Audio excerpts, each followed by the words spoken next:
Olá, pessoal. Começa agora mais um seminário virtual de Química. Essa é uma iniciativa do curso de Química à Distância da UFRN nesses tempos de pandemia. Nessa semana, quem fala com a gente é a nossa colega professora Nédia Fernandes, que vai falar sobre validação de métodos analíticos. A professora Nédia, ela possui graduação em Química pela UFRN e mestrado em Química também na UFRN, além de doutorado em Química Analítica pela Unesp, que é a Universidade Estadual Paulista. Atualmente, ela é professora titular do Instituto de Química da UFRN, onde faz pesquisas no campo da química analítica. Então, desde já, eu quero agradecer a sua participação, Nédia. Obrigado por contribuir com esse projeto e desejo a todos um bom seminário, que todos possam aproveitar bastante esse tema que é bem relevante, bem interessante.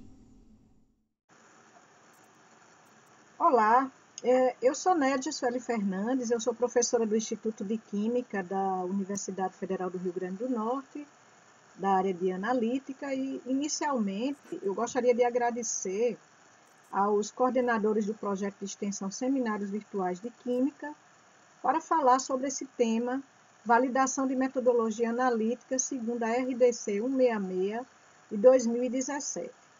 Então, veja, nesse seminário eu vou falar de forma geral sobre os parâmetros necessários para realizar essa validação analítica. É claro que, se vocês quiserem obter maior conhecimento sobre essa resolução, vocês vão encontrar várias outras informações extremamente importantes nessa resolução para complementar o que eu vou falar nesse seminário, certo? Mas o que seria validação analítica? Então, é a avaliação sistemática de um método por meio de ensaios experimentais de modo a confirmar e fornecer evidências objetivas de que os requisitos específicos para seu uso pretendido são atendidos. Então, ou seja, todos os parâmetros necessários para uma validação, eles devem ser confirmados para que no final você obtenha um relatório e garanta que aquela validação analítica de fato foi efetuada e foi efetiva. E que posteriormente ela pode, então, inclusive, participar de um compêndio oficial de metodologia analítica, certo? Ou ser utilizada por outros laboratórios, desde que alguma validação parcial seja confirmada. Bom, eu fiz uma pesquisa recentemente utilizando esse termo validação analítica, analytical validation, apenas a tradução, e especifiquei mais como analytical validation in drugs. Então veja, utilizando o termo validação analítica, eu encontrei 499 artigos. Já utilizando o termo em inglês, analytical validation, como a maioria dos artigos são publicados na língua inglesa, vocês podem observar um quantitativo de 243.293 artigos. Especificando mais, usando o termo analytical validation de drugs, vocês podem observar 41.522 artigos. Então, obviamente, com esses números, vocês percebem a quantidade de trabalhos envolvendo esse tema, validação de metodologia. É claro que quando utiliza-se esse termo validação analítica e analytical validation, não se relaciona apenas à validação analítica de métodos experimentais analíticos com o uso de equipamentos, etc. Outras áreas também fazem uso do termo validação analítica. Mas, quando você especifica Analytical Validation and Drugs, vocês direcionam realmente para a validação analítica do ponto de vista de técnicas de uso de técnicas experimentais. E pelo número de artigos, 41.522, vocês podem perceber que são muitos artigos publicados, certo? Bom, eu coloquei nesse slide apenas um exemplo de um artigo que foi publicado recentemente, em 2019, no qual os autores desenvolveram uma metodologia para determinação de topiramato, cuja estrutura química está aqui abaixo. É um antiepilético bastante utilizado no dia a dia, E essa metodologia utilizou-se a cromatografia gasosa com espectrometria de massa. E na tabela 2, vocês podem observar alguns parâmetros já inicialmente da validação de uma metodologia, como, por exemplo, a faixa de trabalho, o intercepto, a inclinação, melhor dizendo, a inclinação, o coeficiente angular, o intercepto e o R ao quadrado. Esses parâmetros, eles são obtidos, principalmente aqui o intercepto e o slope, que é a inclinação, eles são obtidos a partir do uso do método dos mínimos quadrados, utilizando a equação da reta. Além disso, nós temos limite de detecção, limite de quantificação, etc. Então, são alguns dos parâmetros que nós vamos falar nesse seminário. Nesse outro artigo, vocês podem observar, olha, o desenvolvimento de um novo método analítico utilizando a cromatografia líquida de alta eficiência para a determinação de diclofenaco em comprimidos. Então, vocês podem observar, lendo esse artigo, os parâmetros que são necessários para a obtenção dessa validação de metodologia. Então, bastante comum artigos dessa natureza e muitos são publicados regularmente em periódicos científicos. Esse seminário ele foi baseado nessa resolução da Agência Nacional de Vigilância Sanitária, Anvisa, e está disponível na internet. Essa resolução está disponível na internet. Aqueles que têm curiosidade podem pesquisar e se apropriar mais das informações contidas nessa resolução. Ela dispõe sobre a validação de métodos analíticos e dá outras providências. Então, especificamente, essa resolução ela deverá ser aplicada para os métodos analíticos empregados em insumos farmacêuticos, medicamentos e produtos biológicos em todas as suas fases de produção. Isso é importante.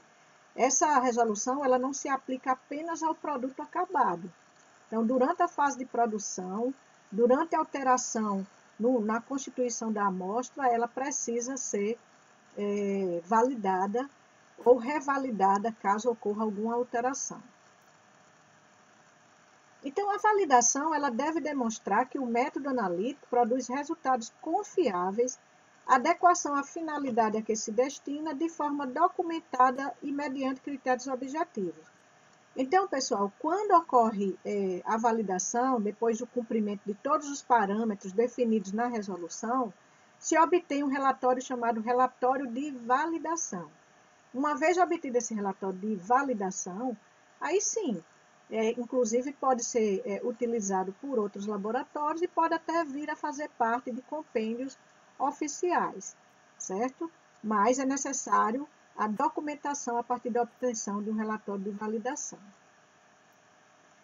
E é importante salientar que se vai ocorrer alguma alteração, ou se ocorre alguma alteração, como por exemplo, na síntese ou obtenção do ingrediente farmacêutico ativo, que tem a finalidade farmacológica, terapêutica, se ocorrer alterações na composição do produto ou se alterações no método analítico, aquela metodologia ela precisa ser revalidada. Então, se você altera algum tipo de diluente, se você altera o procedimento de síntese para obter o IFA, se você muda de metodologia, de método analítico, por exemplo, altera de espectrofotometria na região UV visível para cromatografia líquida de alta eficiência, é claro que necessariamente é preciso fazer uma nova validação. E nesse caso nós vamos chamar de revalidação. Nesses slides vocês veem os parâmetros que são necessários para realizar essa validação e que estão presentes na resolução já informada anteriormente. Então, seria seletividade, linearidade, efeito matriz, faixa de trabalho, precisão, exatidão, limite de detecção, limite de quantificação e robustez. Então, nós vamos falar de forma geral sobre cada uma delas. Então, nossa seletividade, inclusive, é a primeira aqui, ó, seletividade. Por quê? Porque se o método ele não for sensível ao analito de forma inequívoca, aí fica extremamente complicado você dar sequência a algum processo de validação. Então, a seletividade do método analítico ela deve ser demonstrada por meio da sua capacidade de identificar, ou seja, nesse caso você está identificando, qualificando aquele princípio ativo, ou quantificar o analítico de interesse inequivocamente, na presença de componentes que podem estar presentes na amostra, como impurezas, diluentes e componentes da matriz. Então, ou seja, para o método ser seletivo, significa que as impurezas, diluentes e componentes da matriz não podem interferir, por exemplo, no sinal do analítico de interesse. Porque se interferir, você não pode estar garantindo que aquele sinal é especificamente direcionado apenas para o analítico. Certo, pessoal? O segundo parâmetro é a linearidade. Então, ela deve ser demonstrada por meio da sua capacidade de obter respostas analíticas diretamente proporcionais à concentração de um analítico em uma amostra. Então, ou seja, é necessário ter uma relação linear em toda a faixa estabelecida para o método. E essa faixa linear, ou essa faixa de trabalho, melhor dizendo, ela tem que ser definida pelo analista, pelo profissional, porque ele vai precisar definir faixa de trabalho mediante a característica da amostra a ser analisada ou do método que está sendo implementado. Bom, então, vocês podem ver, nesse caso aqui, que como pode se obter a linearidade. Então, no mínimo, é necessário 5 concentrações diferentes da substância química de referência, ou seja, do padrão. Então, para construir a curva de calibração, ou curva analítica, ou curva de trabalho, é necessário você utilizar essa substância química de referência, seria um padrão do analítico que você tem interesse de analisar, preparar concentrações diferentes, então seria no mínimo 5 concentrações, concentração 1, concentração 2, concentração 3, concentração 4, concentração 5, preparar triplicatas dessas concentrações e fazer a leitura utilizando o método analítico que está sendo empregado.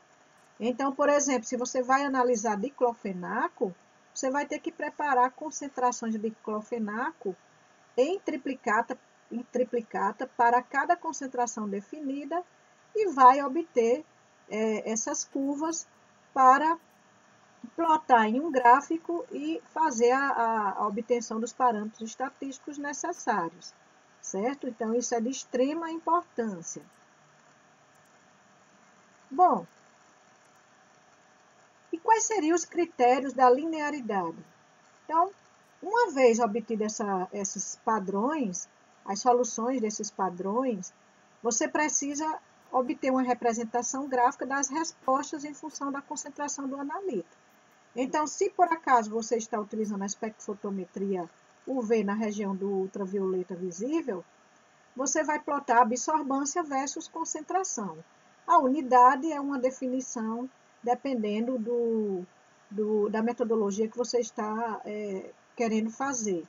Você tem que obter gráfico de dispersão dos resíduos, acompanhado de sua avaliação estatística, vai obter uma equação da reta, através do método dos mínimos quadrados, ou seja, uma regressão linear, vai avaliar a associação linear entre as variáveis, por meio do coeficiente de correlação de Pearson, denominado de R, e de determinação, R ao quadrado, e vai fazer a avaliação da significância do coeficiente angular também. Então, nesse slide eu mostro uma curva de uma forma geral, de calibração, nesse caso, plotando-se a absorvância no eixo Y, que seria o sinal analítico, seria a absorvância versus concentração, nessa situação aqui de níquel no estado de oxidação 2, em mol por litro, são 5 concentrações, então você plotaria o gráfico, utilizando as concentrações da solução padrão. Se é em triplicata, você iria plotar os valores médios, certo? Aplica a regressão linear, utilizando o método dos mínimos quadrados. Tem vários softwares que podem fazer isso, o Excel faz isso, o outro software da área de matemática, estatístico, o Orange, etc. E você vai obter diretamente o coeficiente angular, que nesse caso aqui está denominado pela letra M, e o coeficiente linear, que está determinado aqui pela letra B, que seria o intercepto do eixo Y, como vocês podem observar. Então, esse valor seria considerado o valor B presente na equação da reta. O coeficiente angular M, ele seria obtido pela variação das informações contidas aqui no eixo Y pelas informações contidas no eixo X. Nessa situação, seria a variação de absorvância dividido pela variação de concentração na faixa que você definir. Então, você encontraria o coeficiente angular.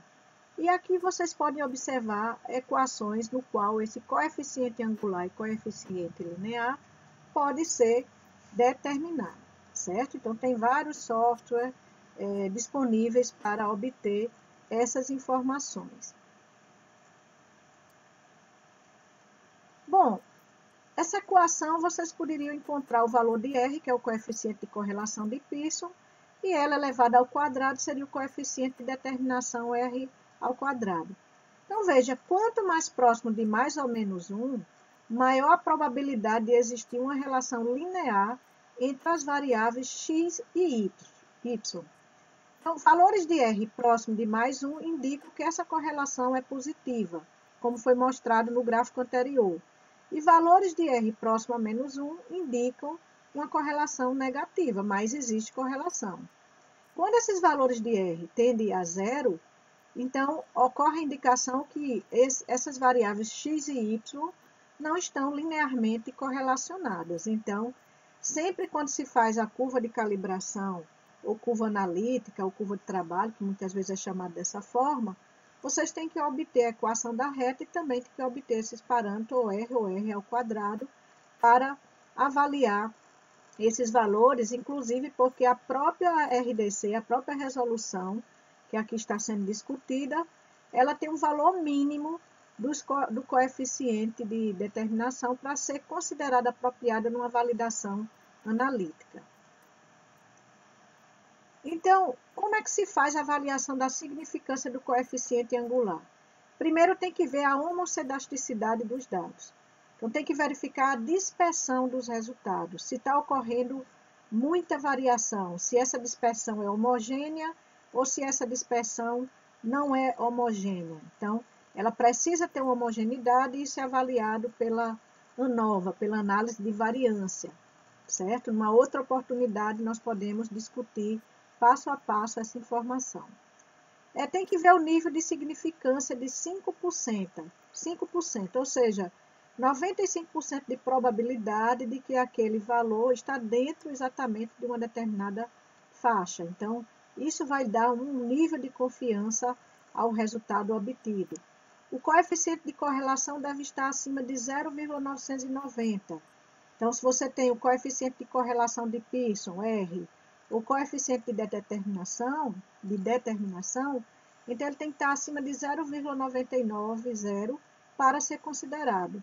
E o coeficiente angular deve ser significativamente diferente de 0.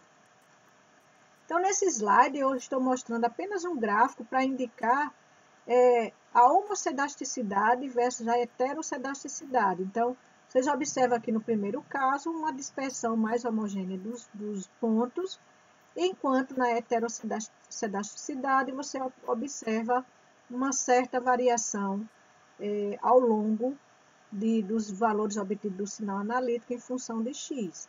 Então, para o coeficiente angular, ele precisa estar uma dispersão mais homogênea de dados obtidos nessas curvas. Bom, aí nós temos o efeito matriz. O efeito matriz ele deve ser determinado por meio da comparação entre os coeficientes angulares, que naquele caso seria representado pela letra M, das curvas de calibração construídas com a substância química de referência do analito em solvente e com a amostra fortificada com o SQR do analito. como é que você obtém esse efeito de matriz? Então, da mesma forma como nós já falamos da linearidade, no mínimo, você tem que construir essas curvas usando 5 concentrações diferentes, que abrange a faixa de trabalho e, no mínimo, triplicata. E como é que você percebe se está ocorrendo um efeito de matriz? Se, por acaso, não ocorrer paralelismo nas curvas de calibração, você vai ter uma indicação de que está ocorrendo um efeito da matriz sobre a determinação daquela amostra.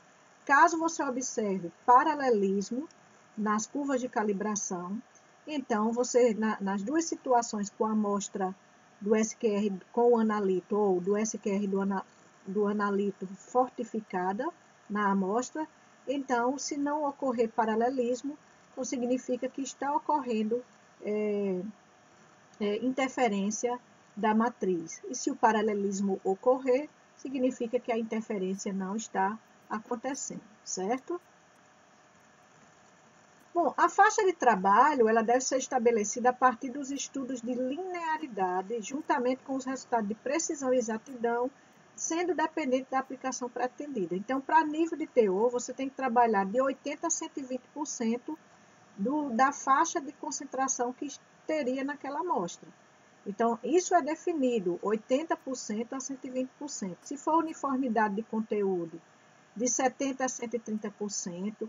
Se for para estudo de perfil de dissolução, você tem que trabalhar com menos 20% da menor concentração esperada, até mais 20% da maior concentração esperada.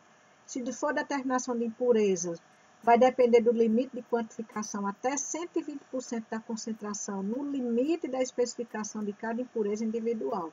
Então, veja que a construção da faixa de trabalho vai depender do tipo de problema que você está querendo solucionar, certo? A precisão, ela pode ser feita de 3 formas.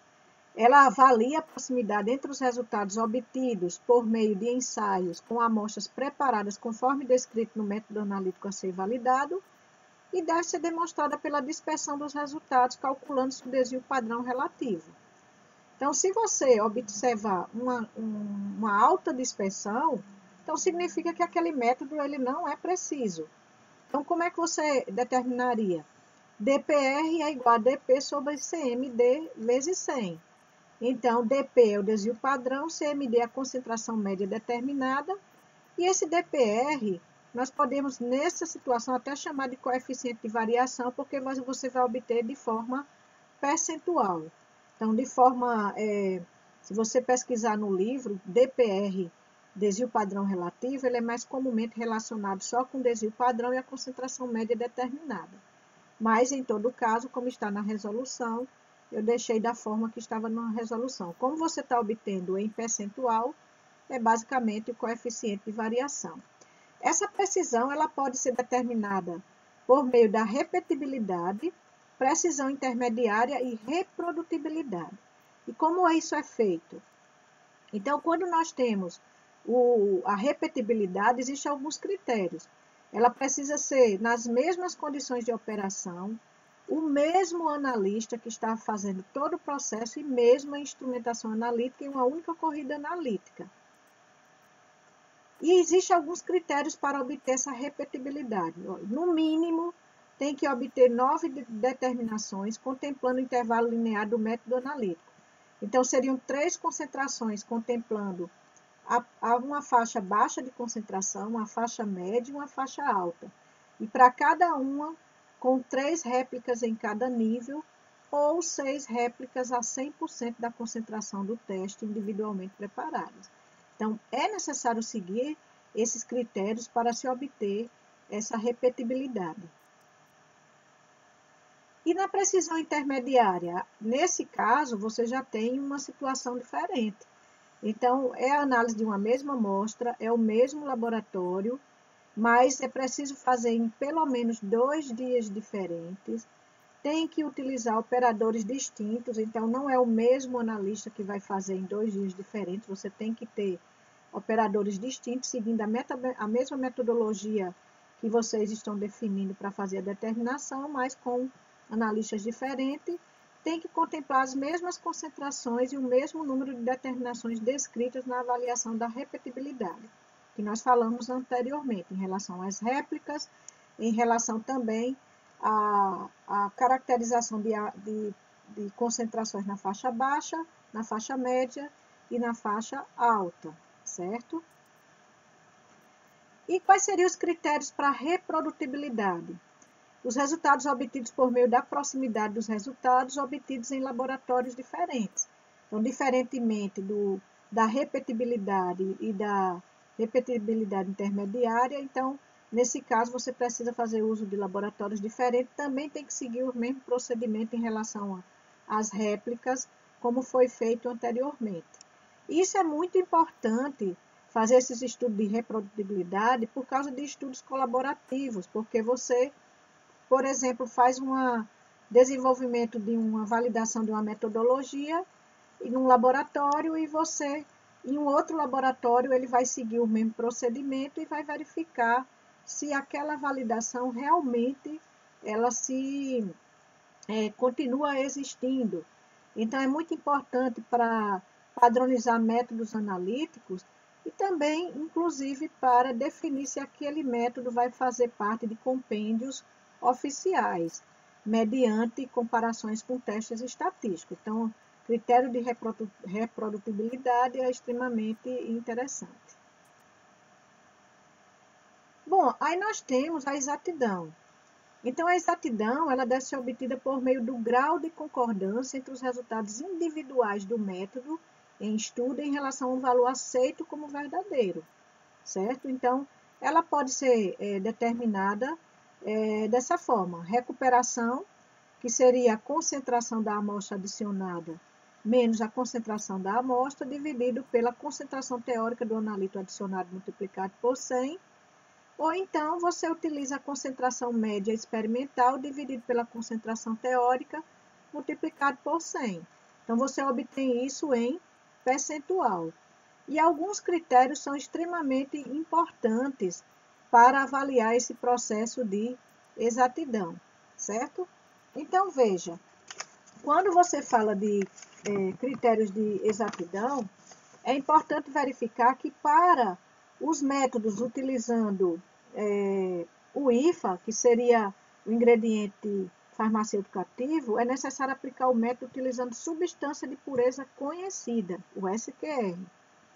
É necessário também comparar os resultados obtidos com aqueles resultantes de um segundo método validado, cuja exatidão tenha sido estabelecida. Então, essa comparação ela precisa ser realizada. E se a matriz for complexa, é importante realizar análise pelo método de adição de SQR em quantidades conhecidas acrescentadas diretamente na amostra. Então, isso é importante para fazer no caso de um IFA. Agora, se for para um produto terminado, também é importante você propor na análise de uma amostra que a quantidade conhecida de SQR seja adicionada à matriz, certo? É importante também comparar os resultados com o segundo método já validado.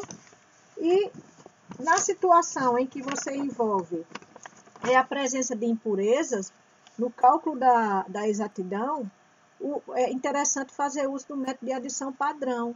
Nesse caso, no método de adição padrão, existe a necessidade de adicionar quantidades conhecidas de impurezas ou produtos de degradação na amostra. Então, é necessário fazer uso do adição padrão quando você está fazendo o cálculo de exatidão de impurezas.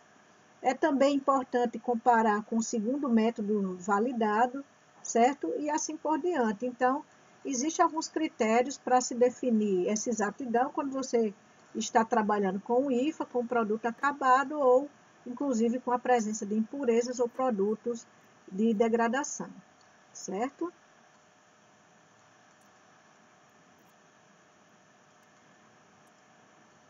Bom, pessoal, então, essas informações são essenciais para que vocês possam obter um valor de exatidão importante e que possa ser utilizado na metodologia.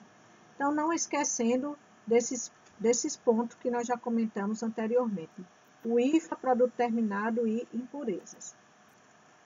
Bom, aí nós temos o limite de detecção. Então, o limite de detecção ele deve ser demonstrado pela obtenção da menor quantidade do analito presente em uma amostra, que pode ser detectado, porém não necessariamente quantificado sob as condições experimentais estabelecidas. Então, nós podemos determinar o limite de detecção dessa forma. 3,3 vezes a inclinação, o desvio padrão, dividido pela inclinação da curva de calibração. Então, fazendo isso, você obtém o limite de detecção. E como é que você pode obter esse desvio padrão para ser utilizado nessa fórmula de obtenção do limite de detecção? Nessa situação, você precisa obter esse desvio padrão através do intercepto com o eixo Y, de no mínimo 3 curvas de calibração construídas, contendo concentrações do analito próximas ao suposto limite de detecção. Pode também obter esse desvio padrão a partir do resíduo da linha de regressão, ou seja, aquela variação que tem em função da melhor reta, ou então através da estimativa de ruído proveniente da análise de um apropriado número de amostras do branco. Se você tem uma grande quantidade de amostras do branco, você pode estimar esse ruído e calcular esse desvio padrão para utilizar na expressão do cálculo do limite de detecção. No caso do limite de quantificação, seria a menor quantidade do analito em uma amostra que pode ser determinada com precisão e exatidão aceitáveis sob as condições experimentais estabelecidas. Então, o LQ seria 10 vezes o desvio padrão dividido por IC. Esse desvio padrão também deve ser obtido daquela mesma forma, ou através do ruído, ou através do intercepto com o eixo Y, certo? Ou então através da variação residual com a reta de regressão. Bom, e finalmente nós temos aqui a robustez. Então, a robustez é um parâmetro tipicamente realizado no desenvolvimento do método analítico que indica a sua capacidade em resistir a pequenas e deliberadas variações das condições analíticas. Então, cada método ele tem as suas especificidades. Então, se alterar alguma coisa, ele pode promover uma variação naquela validação. Então, isso também deve ser considerado. Então, se houver alguma susceptibilidade do método a variações nas condições analíticas, essas deverão ser controladas por meio de precauções descritas no método. E nós vamos ver o que é que pode acontecer usando cromatografia, processo de extração e assim por diante. Então, as condições para avaliação da robustez, veja, no preparo da amostra, você tem que levar em consideração a estabilidade das soluções analíticas. Você tem que levar em consideração o tempo de extração. Isso pode implicar numa variação do método e isso afetar a robustez. Compatibilidade de filtros que são utilizados no processo de filtração. Existem filtros adequados para cada tipo de amostra, cada tipo de solvente utilizado. Na espectrofotometria tem que se observar a variação do pH da solução, tem que verificar também características dos lotes ou fabricantes de solventes. Você pode alterar algum fabricante de solvente e isso também pode interferir na robustez do método. A cromatografia líquida, você precisa observar questões envolvendo a variação do pH da fase móvel, a própria composição da fase móvel, os diferentes lotes ou fabricantes de colunas, temperatura utilizada, velocidade de gás de arraste.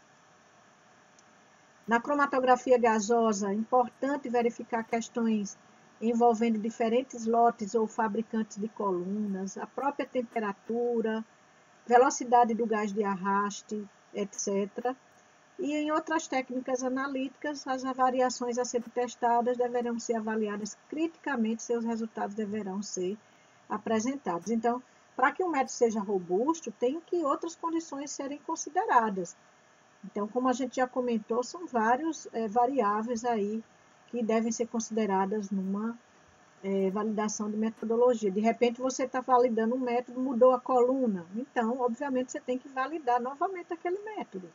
Se mudou o tipo de coluna, se mudou a temperatura da coluna, se mudou o tipo de solvente, no caso de uma cromatografia líquida, então isso também deve ser levado em consideração. E nós temos uma tabela aqui com alguns parâmetros a serem considerados na validação analítica. Então, se você vai avaliar alguns parâmetros como exatidão, em caso de identificação, precisa ver a exatidão? Não. Precisão e repetibilidade? Não. Já a seletividade? Sim, dependendo da característica do método. Se for quantitativo, tem algumas informações referentes à necessidade ou não, se for para ensaio limite, se for para doseamento, certo? Então, é importante seguir essa tabela quando vocês forem trabalhar com impurezas, quando forem trabalhar apenas com identificação, quando for trabalhar basicamente com doseamento. É necessário fazer sempre reprodutibilidade, é necessário fazer sempre a repetibilidade ou precisão intermediária, certo? Então, veja, nessas observações, nos casos em que for conduzida a reprodutibilidade, não é necessário conduzir a precisão intermediária. Nos casos de ensaios de identificação, pode ser necessária a combinação de 2 ou mais procedimentos analíticos para atingir o nível necessário de discriminação, ou então, em algumas situações, pode ser necessário os cálculos do limite de detecção. Bom, então, o que ocorre quando a validação analítica é finalizada? Então, você vai obter um relatório de validação, que é um documento no qual os procedimentos, registros, resultados e avaliação da validação são consolidados e sumarizados. E, caso ocorra alteração, como nós já comentamos, por diversos motivos, é necessário fazer uma revalidação do método analítico, e nesse caso seria a repetição parcial ou total da validação de um método analítico para assegurar que esse continua cumprindo com os requisitos estabelecidos. Então, veja que uma vez o método validado, não significa que ele não precise novamente ser avaliado. Você pode avaliar ele com alguns parâmetros, que nós chamamos até de validação parcial, ou, em muitas situações, tem que fazer uma revalidação do método analítico, como a gente já comentou anteriormente. Certo, pessoal? Então, eu gostaria de agradecer ao UFRN, ao Instituto de Química, à Secretaria de Educação à Distância, e eu espero que tenha dado, de uma forma geral, informações sobre esses processos de validação que vão ser úteis para vocês quando forem definir alguma metodologia ou quando vocês resolverem realizar essas metodologias direcionadas para a área farmacêutica. Eu escolhi trabalhar com esses parâmetros e com essa resolução diretamente para a área farmacêutica, pelo fato de nós estarmos fazendo alguns trabalhos nessa área. Mas é claro que todos esses parâmetros que eu falei, de seletividade, linearidade, faixa de trabalho, efeito matriz, se for trabalhar com algumas substâncias de natureza química, também faz-se uso desses parâmetros de validação. Certo, pessoal? Então, muito obrigada mais uma vez pelo convite e eu espero ter contribuído para um entendimento um pouco desse assunto, de uma forma geral, sobre validação e metodologia analítica. Bye, bye!